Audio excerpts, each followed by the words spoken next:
Septiembre del año 480 a.C. Empieza a despuntar el alba sobre la isla de Salamina y sobre el estrecho que la separa de la península griega.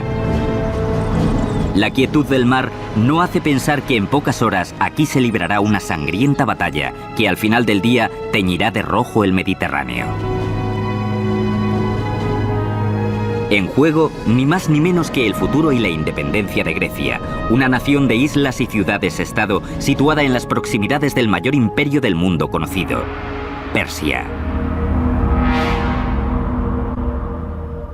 Persia era la superpotencia mundial de su época. Gozaba de una riqueza y confianza enormes.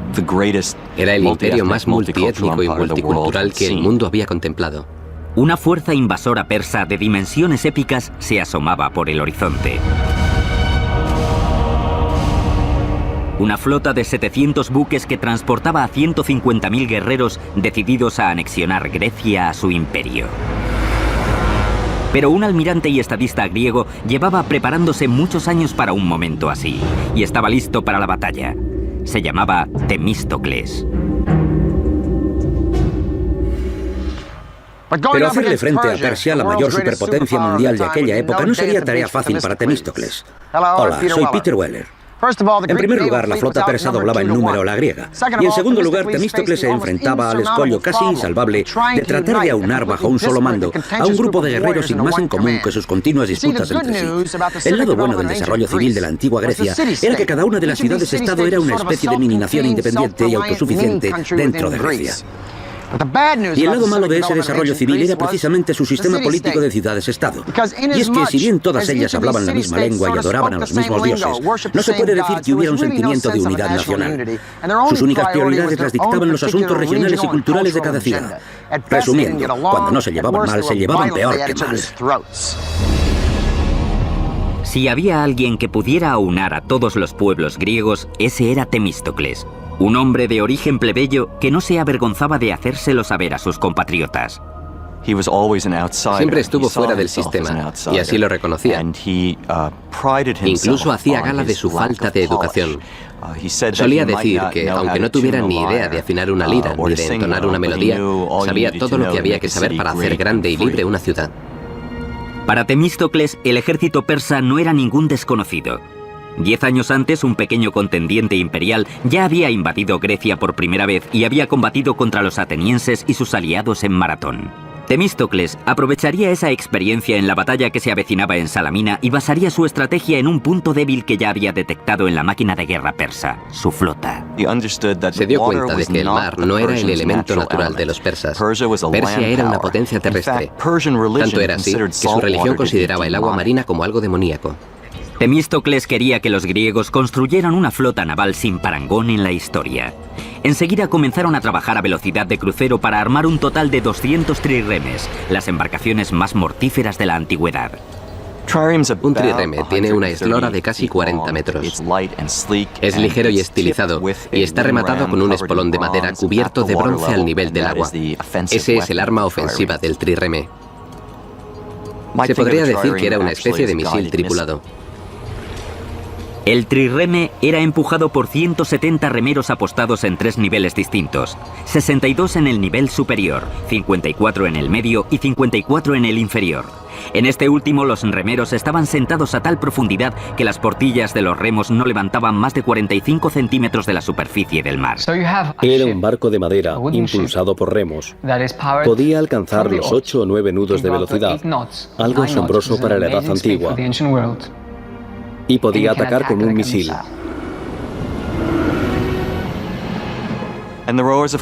Obviamente, los remeros tenían que aprender a trabajar en equipo. Tenían que remar al mismo tiempo. Algo fácil al principio, pero muy complicado de dominar. La armada de trirremes de Temístocles estuvo terminada en pocos años, justo a tiempo para su uso. En la primavera del año 480 a.C., Persia inició una invasión masiva de los territorios griegos. Temístocles era consciente de que la flota persa prácticamente doblaba en número a la griega, así que urdió un sencillo pero ingenioso plan para aunar sus tropas y equilibrar la balanza. Tenía que convertir el inconveniente de que los griegos tuvieran menos barcos que los persas en una ventaja. Así que tuvo que atraer al enemigo hasta un campo de batalla en el que no pudiera entrar con todos sus efectivos. De ese modo, él podría concentrar sus fuerzas y atacar. Y el mejor lugar para llevar a cabo esa táctica era el estrecho de Salamina. Temístocles se sirvió de un ardid para llevar a la armada persa hasta la zona del estrecho. Temístocles era un tipo muy astuto, un embaucador nato. Sabía que los persas preferían ganar las batallas mediante la diplomacia, la intimidación y el soborno de traidores. La víspera de la batalla, Temístocles envió a un sirviente de confianza al campamento persa, al otro lado del estrecho.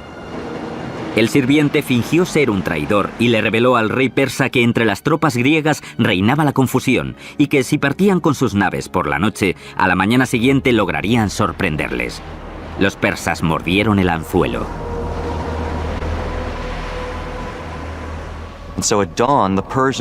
Al amanecer, descubrieron con gran sorpresa que la flota griega, lejos de emprender la huida, se encontraba en posición de ataque y que ellos, los persas, tendrían que luchar. Fue una jugada maestra por parte de Temístocles. Lo que se encontraron fueron 200 trirremes impulsados por 34.000 remeros griegos en línea de ataque. Los persas no tenían forma de maniobrar en las estrecheces de aquellas aguas. Temístocles les había tendido la trampa perfecta. Durante todo aquel día, los griegos fueron una a una rodeando a las embarcaciones enemigas para embestirlas con sus espolones. En aquella batalla murieron millares de soldados persas. Fue una batalla tan confusa, caótica y desconcertante que al final del día los griegos ni siquiera estaban seguros de haber vencido. Pero los miles de cadáveres que jalonaban las costas de Salamina daban cuenta de la decisiva victoria de los helenos. Algunas fuentes históricas llegan a contabilizar hasta en 200 los barcos hundidos por 40 en el bando griego. Los persas que no se ahogaron fueron masacrados por los soldados griegos que les esperaban en la orilla. Si los griegos no se hubieran impuesto en la batalla de Salamina, es posible que el mundo occidental actual no hubiera heredado los valores de la civilización griega. Tras la aplastante victoria de Salamina, Temístocles fue laureado como un héroe, pero a su codicia y ambición personal se le sumaron muchos enemigos políticos. Era solo cuestión de tiempo que los ánimos de la asamblea se caldearan lo suficiente. En aquella época, en Atenas se practicaba lo que llamaban el ostracismo, un concurso de impopularidad anual en el que la gente votaba al político que consideraban más perjudicial y peligroso para el devenir de los asuntos de Estado y lo enviaban al exilio durante 10 años. En el 471 a.C., Temístocles fue condenado al ostracismo e, ironías del destino, se vio obligado a acudir al enemigo que tanto había luchado por derrotar. Nunca más volvería a ver Atenas. Lo sorprendente es que le obligaron a huir a Persia, donde encontró refugio y terminó sus días, hablando persa, trabajando como administrador del rey y ayudándole a gobernar la zona occidental de Asia Menor. Temístocles había interpretado su papel en una épica historia de hazañas y poder que volvía la mirada al pasado en busca de inspiración. Los mitos legendarios de los dioses y los héroes griegos, relatados en poemas como la Ilíada o la Odisea. Aquellas historias pueden pertenecer a la ficción, pero los logros de la ingeniería que nos legaron nuestros antepasados griegos son reales y aún están en pie.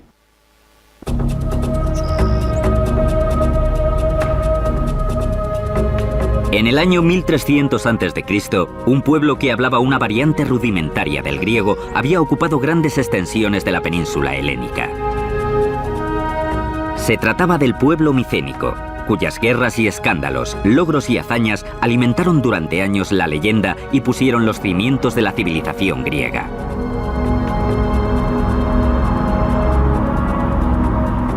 Su capital, Micenas, estaba rodeada de una inmensa ciudadela en cuya construcción se emplearon 150 años. Según la leyenda, era de esta ciudad de donde partieron los micénicos, liderados por un rey llamado Agamenón, cuyas épicas cruzadas quedaron reflejadas en el siglo VIII a.C. de la mano del poeta Homero en dos de los relatos más famosos de la historia, la Ilíada y la Odisea. La Ilíada era algo así como la Biblia para los antiguos griegos. Estaba llena de moralejas que te decían cómo conducir tu vida. Describía a los dioses y la religión, pero también el carácter humano, y proponía ideas sobre las que reflexionar. Los relatos de la Ilíada y la Odisea forman parte del imaginario occidental. El rapto de Helena por París, el asedio de Agamenón a Troya durante 10 años y el gigantesco caballo de madera que los griegos usaron para entrar en Troya y destruir la ciudad. A pesar de lo heroico de las hazañas de Agamenón durante la guerra troyana, su recibimiento en Micenas no fue precisamente el que se le brinda a un héroe. Fue asesinado por su propia esposa.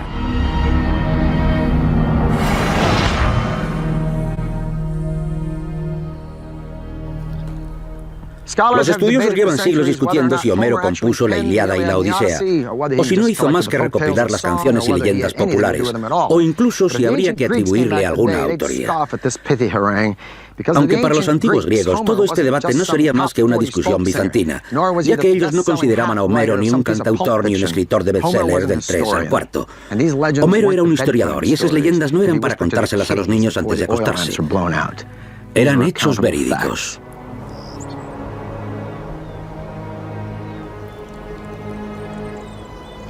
Esto es lo que queda de Micenas, la capital de la que habla Homero y sobre la que muchos queremos creer que un día reinó Agamenón. Estas ruinas nos demuestran que aquellos primeros griegos no solo dominaban las técnicas arquitectónicas, sino que eran capaces de verdaderas obras de arte.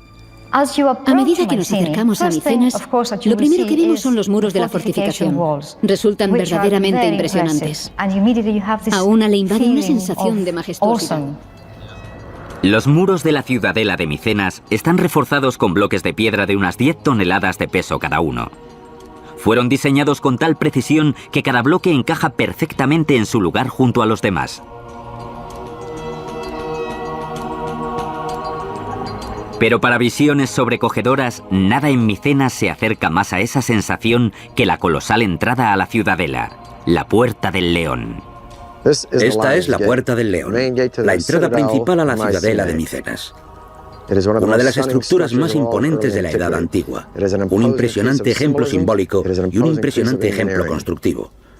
Dos leones totalmente erguidos, con las zarpas sobre la base de una columna. Aunque les faltan las cabezas, se sabe que las tenían giradas hacia afuera. A todo aquel que se acercara a esta puerta le quedaría más que claro que Micenas era sinónimo de poder. Estructuralmente la puerta parece seguir el modelo constructivo de montante y dintel. Estos inmensos pilares harían las veces de montantes, los elementos verticales, que sostendrían las 12 toneladas del elemento horizontal, el dintel. Pero es encima de la puerta donde vemos los leones, donde los arquitectos fueron un poco más allá. Si miramos al triángulo de piedras hendidas junto a los leones, se aprecia el desarrollo de un elemento denominado falso arco. Pongamos que tenemos estas 4 losas y en lugar de apilarlas, intentamos crear una cavidad externa robando un poco de espacio, colocándolas de esta manera. Este es el falso arco.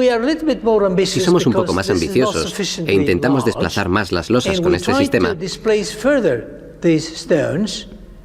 corremos el riesgo de que la estructura se venga abajo.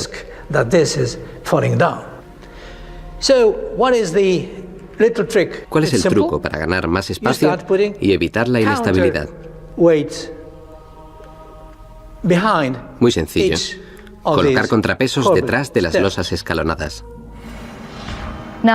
Este triángulo, en primer lugar, hay que decir que se trata de una verdadera innovación micénica. Es la primera vez que se veía algo así, seguramente en todo el mundo. Así que era algo realmente novedoso. Pero los arquitectos micénicos llevaron el falso arco un poco más allá. Aprovecharon la idea para crear un revolucionario espacio interior llamado falsa cúpula. Esta cúpula solo se había utilizado en un tipo de construcción, las tumbas. Al igual que los egipcios, los micénicos erigieron estructuras increíbles para albergar a sus líderes en la otra vida. A estas tumbas se las denominaba zolos. Su construcción se apartaba de todo lo que los arquitectos micénicos habían hecho hasta entonces. La estructura circular no formaba parte de las concepciones arquitectónicas de los micénicos. Ellos trabajaban con líneas y ángulos rectos. Así que el círculo era exclusivo de este tipo de estructura. Lo que nos lleva a pensar que quizá era visto como un símbolo de la muerte. La construcción de los zolos era toda una hazaña. El primer paso consistía en horadar una ladera. Primero se cavaba una trinchera que formaría el dromos, que en griego significa carretera o camino. En este caso, es un sendero hacia la tumba, flanqueado por estas losas almendradas dispuestas a lo largo y a lo ancho. Hace 3.200 años, en el 1200 a.C., cualquier visitante que avanzara por este dromos contemplaría la impresionante e imponente estructura de esta puerta de acceso. La puerta estaba enmarcada por dos gigantescas columnas esculpidas en mármol verde macizo, con diseños ascendentes en zigzag y en espiral. Cada una de estas enormes piedras tiene más de 75 centímetros de altura. Hay 33 hileras de piedras dispuestas en una estructura cónica, y cada hilera tenía que sobresalir un poco para conseguir este efecto de falsa cúpula. Luego se igualaba la superficie para suavizar la forma. Para poder estabilizar la estructura, se necesita una presión constante de fuera hacia adentro, como la que ejerce la tira metálica sobre los tablones que dan forma a los barriles. Esta presión venía de la tierra. A medida que construían, acumulaban tierra alrededor, de tal manera que cuando habían terminado la estructura de colmena del interior, al mismo tiempo habían formado todo un montículo de tierra alrededor. Cerca del año 1100 a.C., esta primera civilización griega se desintegró y desapareció súbita y misteriosamente. Hay muchas teorías sobre lo que ocurrió. A mi parecer, la principal habla de las tribus bárbaras que vinieron de las estepas y atacaron a las civilizaciones de Egipto y de Mesopotamia, y que acabaron con sus rutas comerciales. Ese sería su fin. Con la caída de Micenas, Grecia entró en una etapa oscura. Durante 4 siglos su cultura se sumió en un profundo sueño. Hasta el siglo VIII a.C., cuando las ciudades-estado empezaron a desarrollarse y florecer. Cada una de ellas forjaría su propia identidad y competiría con las demás por hacerse con el dominio económico, militar y tecnológico. Una isla en concreto, Samos, sería conocida por una de las proezas que más asombraría a los antiguos: mover las montañas para llevar el agua hasta los pueblos.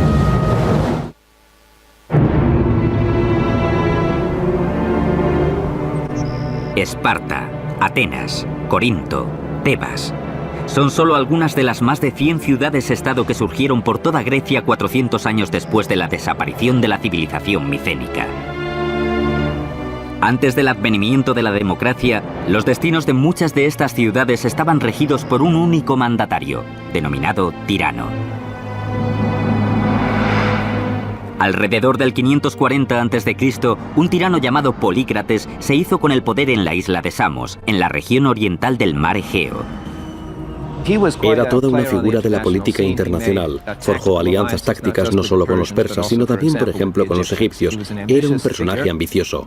Polícrates llegó a la conclusión de que si quería hacer de Samos una potencia, tendría que hacerlo por mar.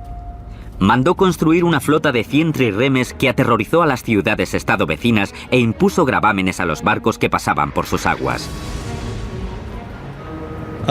Bajo el mando de Polícrates, Samos, su isla natal, se convirtió en una potencia naval, que fue la base de sus riquezas y de su poder. Con sus nuevas riquezas, Polícrates erigió un muro defensivo alrededor de su capital y se propuso resolver un problema que asolaba a muchas ciudades de clima mediterráneo: la falta de agua potable. Samos era una ciudad muy importante y poderosa. Necesitaban mucha agua y no es que les sobrara. Había un manantial muy caudaloso, pero estaba separado de la ciudad por el monte Castro, de 275 metros de altitud. Polícrates y sus ingenieros tenían que arreglárselas para conectar la ciudad con el manantial. Construir un acueducto alrededor de la montaña no era viable. Se podía construir un sistema de suministro de agua alrededor de la montaña, pero lo primero que haría un enemigo durante un asedio a la ciudad sería cortar ese suministro. Y todas las fortificaciones que hubieras construido no te servirían de nada porque te estarías muriendo de sed. La solución hacía preciso recurrir a métodos poco convencionales. Uno de los ingenieros de Polícrates, Eupalinos, dio con una solución que pasaba por mover literalmente la montaña. Un túnel que atravesara el Monte Castro. Un proyecto descomunal y muy largo. Esas excavaciones llevarían muchísimo tiempo. Así que se tomó la decisión de empezar a perforar desde ambos lados. Se trataba de un problema técnico y matemático. Al igual que los ingenieros del moderno Eurotúnel bajo el Canal de la Mancha, Eupalinos excavó 2 túneles desde ambos lados de la montaña que se encontrarían en el medio. Para que funcionara, Eupalinos tendría que asegurarse de que los 2 túneles se comenzaran a la misma altura vertical. Pero los túneles también debían encajar en el plano horizontal. De lo contrario, se cruzarían como 2 barcos en mitad de la noche. Sin los sofisticados equipos topográficos actuales, una tarea como esta era todo un reto. Una teoría suponía bordear la montaña a través de un sendero trazado en tramos perpendiculares que uniera el manantial con la ciudad. Eupalinos podría medir cada tramo para calcular 2 lados de un triángulo rectángulo. Sabiendo 2 de los lados, la hipotenusa del triángulo sería la línea que seguiría el túnel para atravesar la montaña. Lo que hace aún más increíble este proyecto es que no se trataba de un túnel, sino de 2. El principal, excavado a una altura y longitud de 1,80 m por 1,80 m, no era más que un espacio de trabajo para cavar un segundo túnel adyacente por debajo del primero, que se utilizaría como acueducto. Mientras que el túnel en el que se trabajaba estaba en un plano horizontal, el acueducto tenía que estar ligeramente inclinado para permitir que el agua fluyera sin problema hacia la ciudad. Los excavadores se jugaron la vida en las oscuras y peligrosas entrañas del Monte Castro. Una vez dentro de la montaña, las dificultades debieron de ser tremendas. Las rocas se podían mover de manera impredecible, o el agua podría desbordarse y podría cundir el pánico. Era un peligro constante. Además, estaba oscuro y tenían que iluminarlo. Tenían que saber dónde estaban a cada momento para no desviarse. Tras unos ligeros ajustes, los 2 equipos se encontraron en el medio, casi exactamente donde Eupalinos había planeado en un principio. Los pisos de los 2 túneles estaban a tan solo 60 centímetros de diferencia, una discrepancia de menos de 1/8 de un 1% del kilómetro de longitud del túnel. Esta asombrosa proeza de la ingeniería pudo haber sido la culminación del reino de Polícrates, pero sus dotes políticas no estuvieron a la altura. El gobernador persa de la costa de Asia Menor no vio con buenos ojos el grado de autonomía del que gozaba Polícrates para el desarrollo del dominio persa. Así que ordenó que lo arrestaran, lo torturaran salvajemente y lo crucificaran. Polícrates fue uno de los muchos tiranos que gobernaron las ciudades-estado en la antigua Grecia entre el 800 y el 500 a.C. El poder de unos pocos sobre la mayoría era la única forma de gobierno que los seres humanos habían conocido hasta entonces. Pero eso estaba a punto de cambiar. La ciudad-estado de Atenas iba a modificar el curso de la historia del mundo. El líder visionario que lo iba a hacer posible se llamaba Pericles. Su legado quedaría como un monumento imperecedero en la Acrópolis ateniense que se alzaría sobre las nubes. Un increíble ejemplo de precisión arquitectónica, el Partenón. En el 480 a.C., al derrotar a los persas en la batalla de Salamina, Temístocles no solo salvó a Atenas, sino también su recién estrenada democracia. Hacía tan solo 25 años que Atenas había abandonado los regímenes dictatoriales. Era una ciudad de abundancia, tanto en lo militar como en lo económico, lo tecnológico y lo ideológico. Estaba lista para alcanzar su edad de oro. Y sería un demócrata e intelectual cultivado el que la llevaría hasta allí. Se llamaba Pericles. Pero Pericles también reforzaría el dominio ateniense sirviéndose de amenazas, sobornos e incluso de la fuerza bruta. Pericles procedía de una de las antiguas familias aristócratas de Atenas. No era raro que en este tipo de entorno social se hiciera carrera política y militar. Su ascenso al poder comenzó cuando en su juventud fue nombrado estrategos, uno de los 10 hombres encargados de dirigir el ejército y establecer las directrices de los asuntos exteriores. Sus dotes políticas y su gran oratoria le convirtieron en poco tiempo en uno de los estadistas más influyentes y poderosos de Atenas. Pericles era el típico animal político, como se suele decir. Era un político nato. Era capaz de convencer con sus palabras y estaba plenamente dedicado a su trabajo. Pericles se hizo con el gobierno de la ciudad en el 461 a.C. Gracias a la flota de trirremes que había construido Temístocles, la armada ateniense no tenía rival en el Mediterráneo oriental. Pese a la derrota del imperio persa en la batalla de Salamina, la amenaza de otra invasión seguía cerniéndose sobre los griegos. En el 478 a.C., Atenas, junto a las ciudades-estado del Egeo, forjaron una alianza de defensa mutua llamada la Confederación de Delos, una especie de OTAN de la antigüedad. En el 450 a.C., Atenas se había convertido en el líder indiscutible de la Confederación de Delos, que no era otra cosa que una fuente de ingresos para la ciudad. Y Pericles, como líder indiscutible de Atenas, supo destinar esos ingresos a la construcción de gigantescos edificios públicos que reflejaban el esplendor y la grandeza de Atenas. Según la leyenda, Poseidón, el dios griego del mar, y Atenea subieron hasta la Acrópolis para competir por el patronazgo de la ciudad. El resultado lo decidirían sus habitantes. Poseidón golpeó el suelo con su tridente y brotó un manantial. Atenea hizo lo mismo con su lanza y brotó un olivo, que no solo prometía sustento para los griegos, sino también una fuente de riqueza comercial. Así fue como Atenea se convirtió en la patrona de la ciudad. A lo largo de los siglos se erigieron varios templos a la diosa, la mayoría de ellos derruidos. Pero le correspondería a Pericles legar al mundo el epítome de la arquitectura griega de la antigüedad, el Partenón.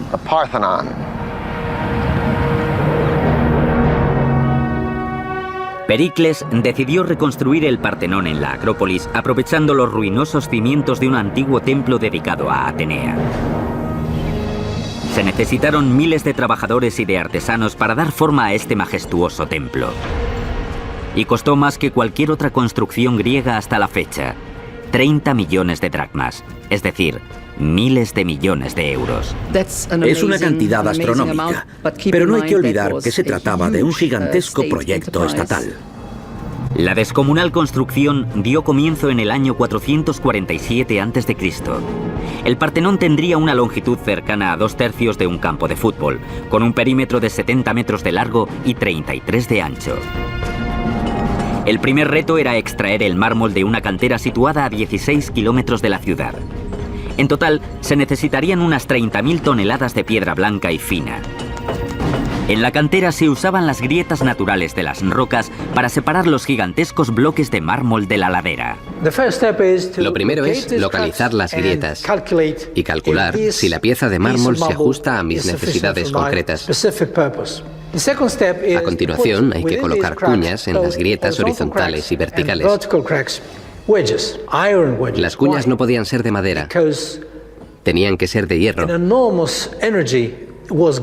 porque se les podía imprimir mucha más energía al martillearlas al mismo tiempo. La idea era que la tensión concentrada ayudara a quebrar y a agrietar aún más el material. Una vez listos los bloques, los obreros usaban palancas, sogas y poleas para mover el mármol y prepararlo para su traslado a la Acrópolis. Pero los accidentes eran frecuentes. El riesgo de que estos grandes bloques se desprendieran y mataran a alguien era enorme. Pero extraer y transportar el mármol desde la ladera de la montaña no era más que la mitad del camino. Los ingenieros del Partenón tenían que encontrar la manera de elevar estos mamotretos de mármol de 10 toneladas y erigir el mayor templo que el mundo hubiera contemplado. En julio del 447 a.C., dieron comienzo los trabajos de construcción de un majestuoso templo en la Acrópolis ateniense. El Partenón fue el legado de Pericles, un ambicioso líder que llevaría a Atenas a una edad de oro nunca vista en Grecia. Era una declaración. Somos la ciudad más poderosa de Grecia. Somos el centro de la democracia y de la libertad de pensamiento. Somos el mejor pueblo. Tenemos el mejor ejército y la mejor flota. Somos los líderes. El Partenón se alejaría del modelo clásico de la época, que consistía en una planta hexagonal con 6 columnas en cada punta y 13 en los lados. El Partenón seguiría un patrón octogonal más grande, de 8 por 17 columnas. Sería una construcción muy distinta, porque hasta entonces todas tenían las mismas proporciones. Pero al hacerla más grande, hay que ampliar la escala y darle una dimensión extra. Las columnas soportaban el grueso de la estructura. Cada una estaba compuesta de 11 tambores apilados unos encima de otros como si fueran fichas. Estaban tallados de tal manera que formaban una columna perfecta. La parte superior de cada columna estaba dividida en 4 círculos concéntricos, cuyos anillos eran más o menos prominentes dependiendo de la cantidad de agarre necesaria para acoplarse al siguiente tambor. En el centro de cada tambor se hacía un corte de 10 a 15 centímetros cuadrados y de 7 a 10 centímetros de profundidad. A continuación, los carpinteros insertaban tacos de madera en los cortes para alinear y centrar cada tambor con el siguiente. El siguiente reto era elevar esos tambores de piedra maciza, sobre todo los correspondientes a las secciones más altas de las columnas. Una sola columna del Partenón podía pesar entre 63 y 119 toneladas. Una grúa es un dispositivo de lo más sencillo. Solo hace falta un brazo y una serie de poleas que, como sabemos, permiten elevar un peso de, digamos, 10 toneladas, mientras se hace descender otro peso de solo 100 kilos. Los ingenieros enganchaban la piedra a la grúa de una manera en concreto. El método más habitual era atar la punta de la soga a un gancho metálico en forma de S. A continuación, se ataban sogas más cortas al gancho y se enrollaban a unos pequeños salientes llamados tachuelas, que se habían dejado sin cortar en el mármol para este fin. Se solían dejar 4 tachuelas equidistantes alrededor del tambor para distribuir la fuerza necesaria para alzar la piedra. Los muros que cercaban los espacios interiores tenían que colocarse con mucha precisión, ya que los constructores griegos no usaban ningún conglomerado. Para mantener unidos los bordes de cada bloque, practicaban un agujero en forma de doble T. Luego insertaban barras de hierro para sujetarlas la una a la otra. Una vez que las columnas y los bloques habían sido colocados, las tachuelas empleadas para elevarlos se solían cortar y alisar. Se suele decir que no hay ni una línea recta en el Partenón. Eso significa que los arquitectos tuvieron en cuenta una serie de efectos ópticos al construirlo. Tanto en las escaleras como en las columnas, hasta el frontón que corona el edificio. Las escaleras, por ejemplo, parecen rectas. Pero si nos fijamos bien, vemos que el centro es más abultado que los bordes. Esta estrategia es la misma que se ha empleado en las columnas. Esta es una columna dórica. Es decir, no tiene base. Parece salir directamente de la piedra. Cada columna tiene 20 estrías que hacen que parezca ondulada. Se puede apreciar cómo se ensancha en el centro y se vuelve a estrechar en el capitel. A esta técnica se la denomina éntasis. Las líneas de esa longitud, situadas más o menos al nivel del horizonte, suelen curvarse hacia afuera.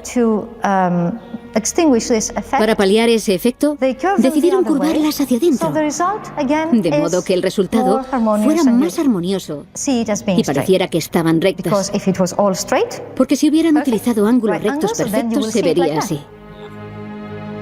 La función principal del Partenón era servir de refugio a la monumental estatua de Atenea. El Partenón fue una construcción muy cara, pero la estatua que albergaba tuvo un coste igual, si no mayor, que el propio edificio. La estatua de Atenea tenía una altura de unos 10 u 11 metros. Y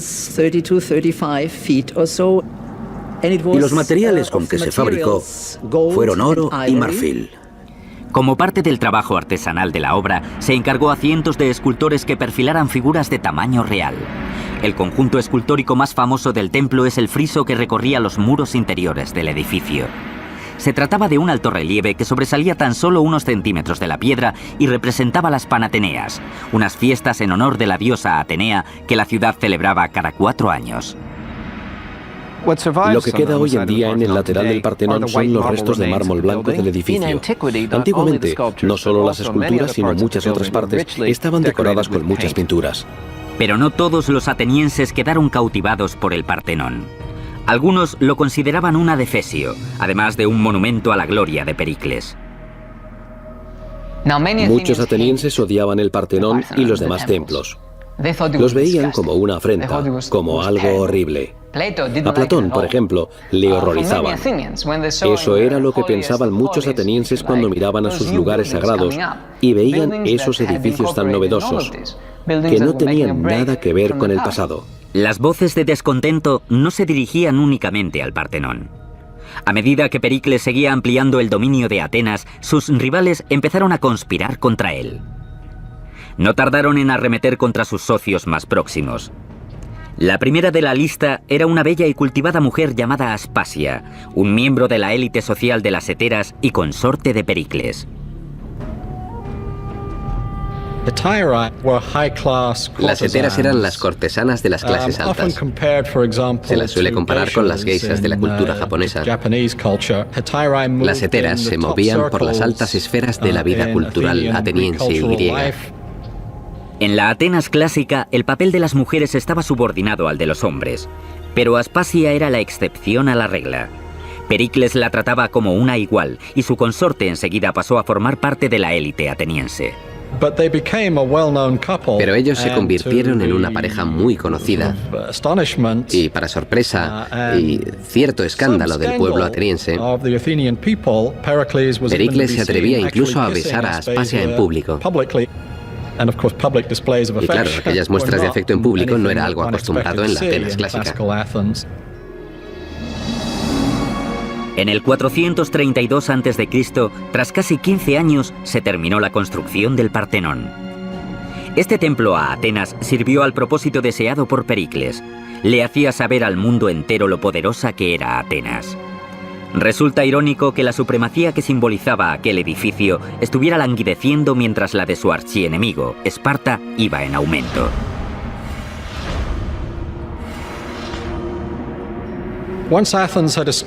Una vez que Atenas había establecido este gran sistema de alianzas, o como algunos lo llamaban, este imperio ateniense, y podría decirse que lo era, se fue despertando el recelo de los espartanos ante el poder creciente de Atenas, hasta que en la década del 430 a.C. los vieron como una amenaza real. En el 431, Esparta atacó a Atenas. Durante 2 largos años, Atenas resistió el asedio de los espartanos. Pero la gloriosa ciudad de Pericles estaba a punto de ser asolada por un enemigo invisible. Tras un par de años, debido a la superpoblación de la ciudad, la enfermedad, al parecer procedente de Oriente Próximo, se cebó con los atenienses. La conocida como Plaga de Atenas diezmó la población de la ciudad. Pericles, a sus 60 años, sobrevivió a la plaga, pero quedó físicamente debilitado y fue el principal culpable de la caída en desgracia de la ciudad. En el 429, cuando la plaga y la guerra aún se cernían sobre su amada ciudad, Pericles murió.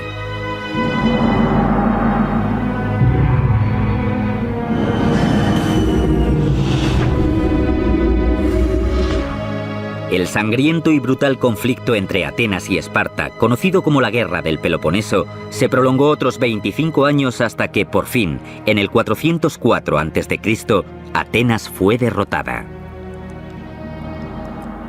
Al término de la Guerra del Peloponeso, la época de Pericles y el dominio de Atenas ya eran historia. Pero las maravillas de la cultura y la arquitectura griega aún perviven. Es una ironía que aquellos a través de los cuales nos ha llegado este fantástico legado clásico no fueran atenienses. Los nombres de estos dos mandatarios son sinónimo no solo de conquista, sino también de helenismo, es decir, de la difusión del ideal griego por todo el mundo hasta el día de hoy.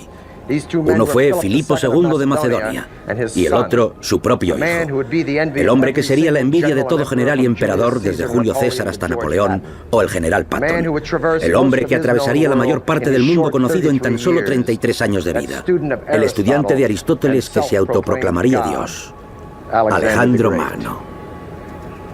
Desde el Partenón, Peter Weller.